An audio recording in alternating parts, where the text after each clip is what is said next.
నెల్లూరు జిల్లా చేజర్ల మండలం పెరుమాళ్లపాడు గ్రామానికి చెందిన తలపనేని జయంతులు ప్రజల దగ్గర డబ్బులు తీసుకుంటూ నకిలీ పట్టాలు తయారు చేసి ప్రజలను మోసం చేస్తున్నాడని అతనిపై జిల్లా అధికారులు విచారణ జరిపి చర్యలు తీసుకోవాలని పెరుమాళ్లపాడు గ్రామ ప్రజలు తెలిపారు.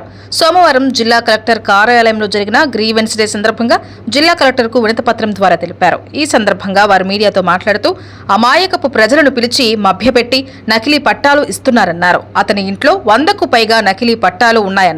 గ్రామంలో అనేక మంది అమాయక ప్రజలను మభ్యపెట్టి మోసం చేస్తున్నాడన్నారు.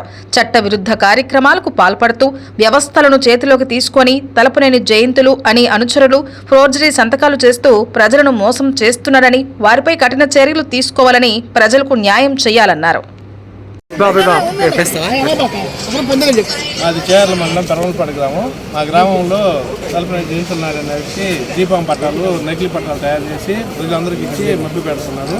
వాళ్ళకి అవేర్నెస్ కలిగించి అవన్నీ డూప్లికేట్ అని చెప్పి తెలియజేస్తే బాగుంటుందని మేము అనుకుంటున్నాం. అందుకోసంగా కలెక్టర్ కలవడం జరిగింది.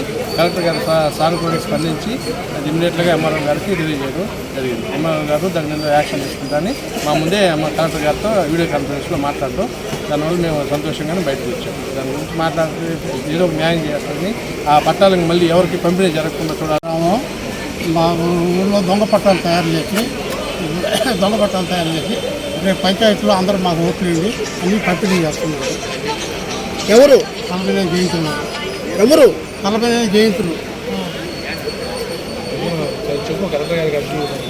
ఈ తర్వాత నేను పోటీ చేస్తాను, అందరు నాకు ఓట్లేండి పట్టాలు ఇస్తాను అని చూసుకున్నాను చెప్తాను. ఎవరు జయంతులు ఆయన ఏం చేస్తున్నాడు అక్కడ? పంచాయతీ సర్పంచ్ వాళ్ళమ్మ సర్పంచ్ ఆయన